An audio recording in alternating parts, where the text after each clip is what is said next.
എന്നിട്ട് അണ്ണാ ശിവൻകോവില് നല്ല പൊണ്ണ തിരക്കായിരുന്നു. ഓ അപ്പോഴാണ് ഈ പെണ്ണും പിള്ളേരെ കൂടെ കയറി വന്നത്. ഇവര് വന്നപ്പോ അതിലെ കൂടി പോകാൻ പറ്റൂല എന്ന് ഞാൻ അണേ ഇവന്റെ കൂടി ചുമ്മാ വയ്ക്കാൻ പറയും. നിങ്ങൾ എന്തര് ബാവു നീ എന്തൊരു പ്രവൃത്തി കാണിക്കണെന്ന് വല്ല ബോധം ഉണ്ടോ എനക്ക്? എന്തൊരു ഇവിടെ ഈ കൂതറപ്പായാലും നാക്കെടുത്ത കള്ളേ പറയൂ. ഓ ബാബു നീ ആരോടെയാണ് പറയണേന്ന് അറിയാം നിനക്ക്? കളവി ഒരു പൊടിക്കടങ്ങി അങ്ങോട്ട്. ഒന്നാമത് ഇവിടെ മനുഷ്യൻ വേവെടുത്തിരിക്കുകയാണ്. ഓ എന്റെ ഇടയിൽ കൂടി വാവളത്താറ് ഞാനാണ് ഇവിടുത്തെ രാജാവ്, അല്ല നീ അല്ല കേട്ടാ. നീ ഇവിടെ പറയണ എല്ലാം കേട്ടതുള്ള ഞാൻ ഇവിടെ ആര് അണ്ണേ കൊമ്പല്ലേ എന്തൊരു പറ്റിയ? അണ്ണാ ശിവൻകോവില് ഒരു സൈഡിൽ കൂടി പെണ്ണുങ്ങളെ കയറ്റി വിട്ടത്.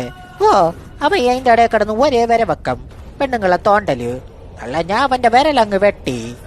പെണ്ണ നീ ചെയ്ത തെറ്റ്. ഓ ഇങ്ങനെ കുരുത്തിരിപ്പ് പഠിച്ച പേലുകളെ എന്തെന്നറിയാൻ വെട്ടേണ്ടത്. യവന്റെ പ്യാട്ട് തല.